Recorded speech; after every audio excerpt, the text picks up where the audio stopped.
Hello everyone, welcome to Current Affairs Funda. This is Manvi. I hope you all are fine and preparing well for RRB PO and clerk. मैं उम्मीद करती हूँ कि आप सभी अच्छे होंगे और सभी लोग RRB PO क्लर्क की तैयारी अच्छे से कर रहे होंगे क्योंकि अब उसका एग्जाम एक महीने में आ ही जाएगा. आज हम सिलेक्शन सीरीज का डे 8 करेंगे. इसमें हम कुछ पजल सॉल्व करेंगे, कुछ इनइक्वालिटी क्वेश्चन सॉल्व करेंगे. काफ़ी हेल्पफुल रहने वाला है, इससे आपकी अच्छी से प्रैक्टिस हो जाएगी. चलिए स्टार्ट करते हैं सेशन को. सबसे पहले हमें यहाँ पर क्या दे रखा है, एक पजल दे रखी है. यहाँ पर दोनों लैंग्वेज में लिखा हुआ है, आप आराम से रीड करो और वीडियो को पॉज करके इसको बनाने की कोशिश करो. बन जाती है तो आप आगे जाके आंसर देख लेना, नहीं तो आप एक बार इसको देख लो. मैं इसको पढ़ना स्टार्ट करूंगी. लिखा है 8 पर्सन MNOP QRST 8 लोग हैं जिनके अलग अलग एग्जाम होते हैं दो डिफरेंट डेट्स पर. दैट इज 5th और 15th ऑफ 4 डिफरेंट मंथ्स. ठीक है, 15 को और 5 को होते हैं 4 अलग अलग महीनों में. दैट इज मार्च, अप्रैल, मई और जून. 4 महीने में दे रखे, 4 महीने हैं, 2 डेट्स है, मतलब हमारे पास 8 डेट्स हो गई टोटल. 8 डेट्स हो गई और 8 हमारे पास पर्सन है of the same year but not necessary same order. इसी ऑर्डर में हमें, मतलब ऑर्डर हमें लगाना ही है. सेम ईयर की बात ये लोग कर रहे हैं यहाँ पर. ठीक है, इसका मतलब हमारे पास 8 डेट है, हम लिख लेते हैं इनको. 5 मई, फिर क्या है 15 मई, है ना. उसके बाद क्या है हमारे पास 5th of April, then 15th of April, right. फिर क्या है 5 एंड 15 ऑफ मई नहीं था, आई थिंक मार्च से स्टार्ट था, राइट.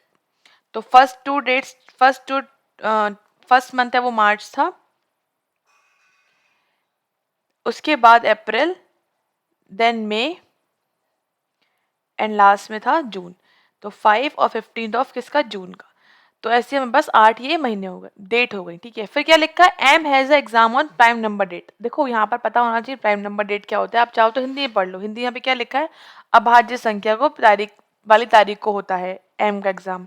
मतलब ऐसा नंबर जो किसी से कटता नहीं है. मतलब एम का जो एग्जाम है 5 को होगा. मतलब अब 5 पता नहीं कौन सी है, 4 5 है, 5 मार्च है, 5 अप्रैल है, 5 मई है, 5 जून है, 4 मार्च है हमारे पास. तो 5 किसी भी मंथ की 5 को होगा. ठीक है, फिर लिखा है 3 persons have exam between T and are.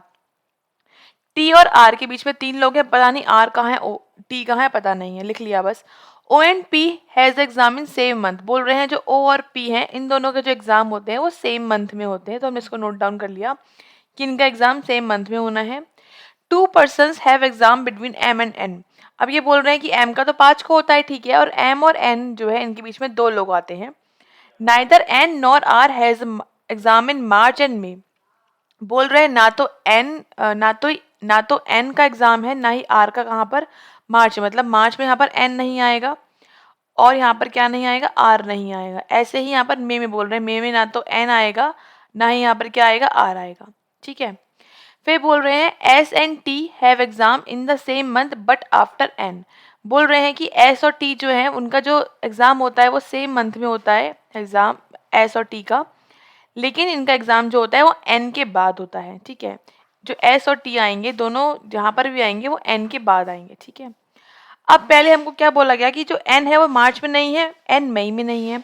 तो ऑब्वियस सी बात है कि एन जून में भी नहीं पॉसिबल है. क्यों पॉसिबल नहीं है, क्योंकि अगर एन जून में होगा तो हमें एस और टी दोनों को एक ही मंथ में लेना है और एन के बाद लेना है. अगर हम एन को जून में ले लेंगे एस और टी की जगह ही नहीं बचेगी. इसका मतलब 2 पॉसिबिलिटी बन रही है एन आने के लिए.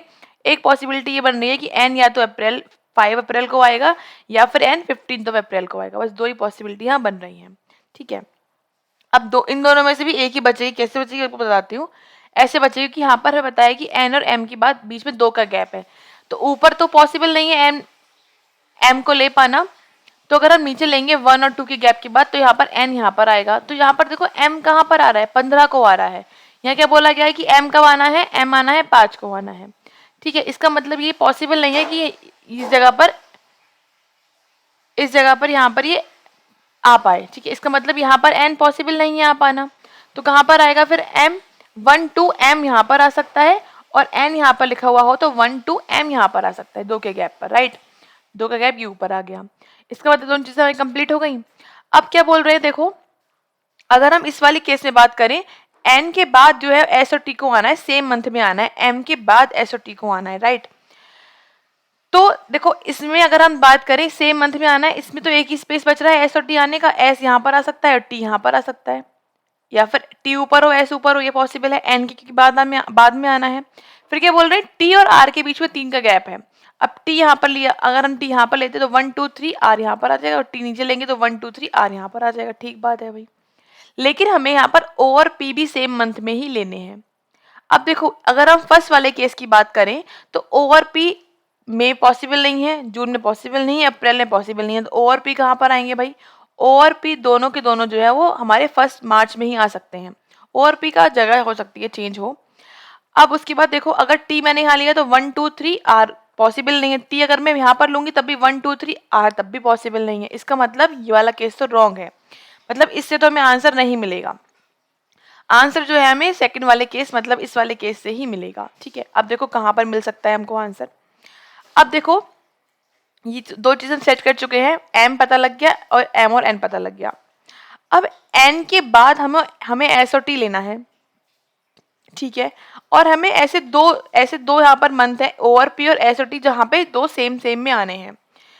तो देखो, अब मार्च तो पॉसिबल नहीं है रख पाना, एम आ चुका, अप्रैल पॉसिबल नहीं है, एन आ चुका। इसका मतलब जो हमें ये सेम सेम वाली चीजें हैं, ओ और पी और एस और टी, जो सेम मंथ में आने हैं, वो मई और जून में ही आएंगे, ओ और पी और एस और टी। ठीक है, ये बात क्लियर हो गई। अच्छा, उसके बाद अब देखो, हमको क्या बोला गया कि आर यहाँ पॉसिबल नहीं है आ पाना, आर ही तो बच रहा है। आर जो है वो मार्च में पॉसिबल नहीं, इसका मतलब आर की जगह बस ये बची आने के लिए। आर जब मार्च में पॉसिबल नहीं है आ पाना, बोला गया है कि मार्च में नहीं आ सकता आर, तो आर अप्रैल में आएगा, राइट। अप्रैल में यहाँ पर आर आ गया, तो आर और टी में हमें 3 गैप रखना है। तो 1 2 3 दैट इज टी यहाँ पर आ गया। जब टी यहाँ है तो सेम मंथ में एस यहाँ पर आ गया। कंप्लीट हो गई ये बात। अब मैंने क्या बोला था कि ओ और पी सेम मंथ में आने हैं, तो ओ और पी या तो यहाँ पर आएंगे या फिर ओ और पी यहाँ पर। इन दोनों में भी कंफ्यूजन है कि कौन सा पहले कौन सा बाद में आएगा। ठीक है, अब एक कौन सा बचा है बस वो लिख देते हैं, एस। आई थिंक एस नहीं, एस तो हो गया, M N O P Q. तो क्यू हमारा इस वाली जगह पर आ गया। तो इस तरह से ये हो गया हमारा right solution of this puzzle. Fine, questions पर आ जाते हैं, चेक कर लेते हैं। M Q R N O P और टी एस, बिल्कुल ठीक बना है हमारा। अब देखो क्या पूछा गया है, who among the following person has an exam on 5th of May. 5th में किसका एग्जाम है? ओ और पी में से किसी एक का है, पता नहीं किसका है, तो वी कांट डिटरमाइन, तो आंसर लगा देंगे C and D. Option number E यहाँ पर ठीक हो जाएगा। फाइन, नेक्स्ट देखो, नेक्स्ट में बोला गया how many persons have exam between M and R. M और आर के बीच में कितने लोग एग्जाम है? एम ये आर ये केवल एक का एग्जाम है, only one, that is option number A यहाँ पर करेक्ट हो जाएगा। फिर देखो बोला गया है Q has exam on which of the date. Q का एग्जाम कब है? क्यू का एग्जाम कब है भाई? 15 मार्च को है, that is option number A यहाँ पर ठीक हो जाएगा, 15 मार्च। फिर बोला गया है if P has immediately before T. अब बोला गया है कि पी का एग्जाम टी से जस्ट पहले, मतलब पी यहाँ पर है तो ओ यहाँ पर होगा, इसको हटा दो। तो how many persons have exam before O, O से पहले कितने लोगों का है? तो ओ ये है, तो 1 2 3 4, 4 लोगों का पेपर है, it is option number D यहाँ पर करेक्ट हो जाएगा, 4। फाइन, फिर क्या बोला गया है, who among the following person has exam immediately after R. R के बाद, आर के तुरंत बाद बोला गया ना, इमीडिएटली आफ्टर आर, आर के तुरंत बाद किस किसका एग्जाम है भाई? एन का एग्जाम है, that is option number B यहाँ पर करेक्ट हो जाएगा। फाइन, तो इस तरह से यहाँ पर हमने ये पजल अपनी कंप्लीट की। आई होप समझ में आई होगी आपको।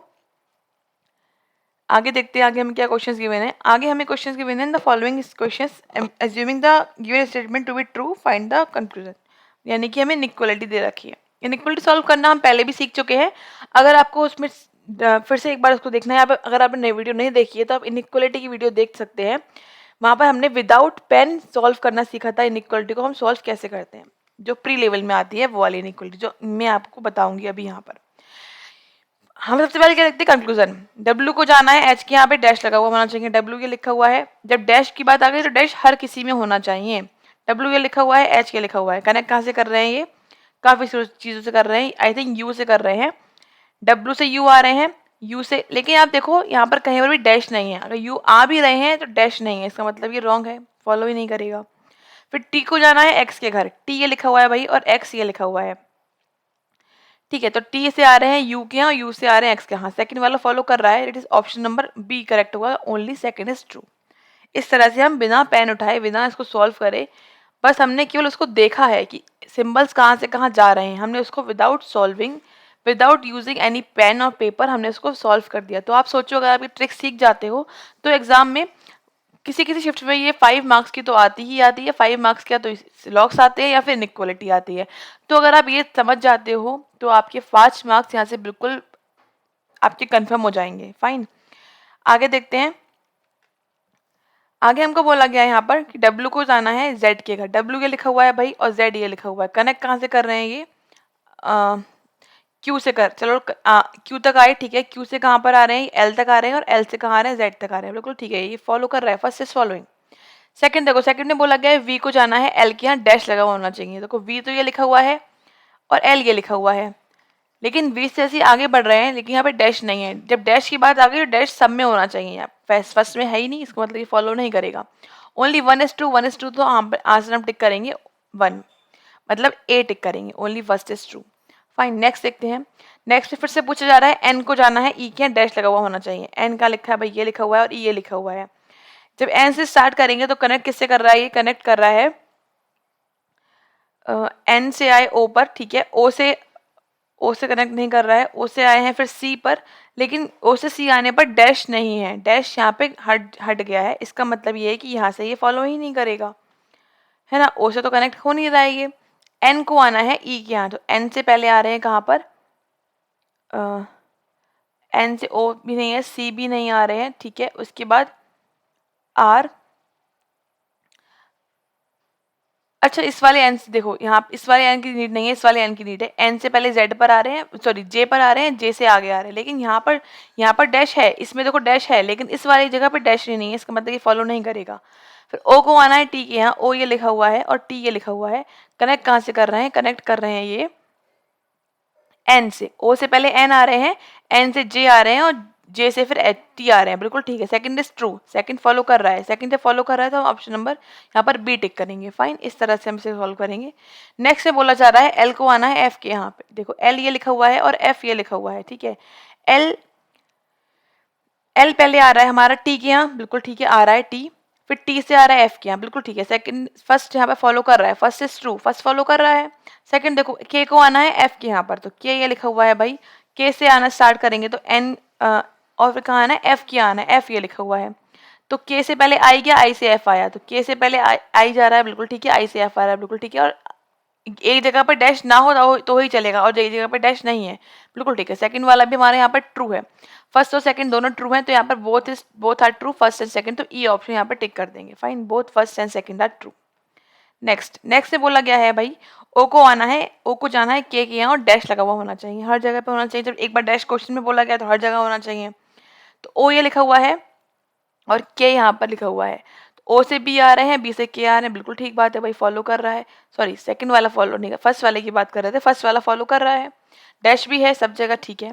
फिर क्या लिखा है? बी को आना है एस के यहाँ पे, डैश हर जगह होना चाहिए। बी ये लिखा हुआ है, बी दो जगह है, कौन से यूज हो रहा है वो देख लेंगे। और कहाँ आना है? एस के यहाँ पर आना है, एस ये लिखा हुआ है। तो देखो कनेक्ट कहाँ से कर रहा है ये?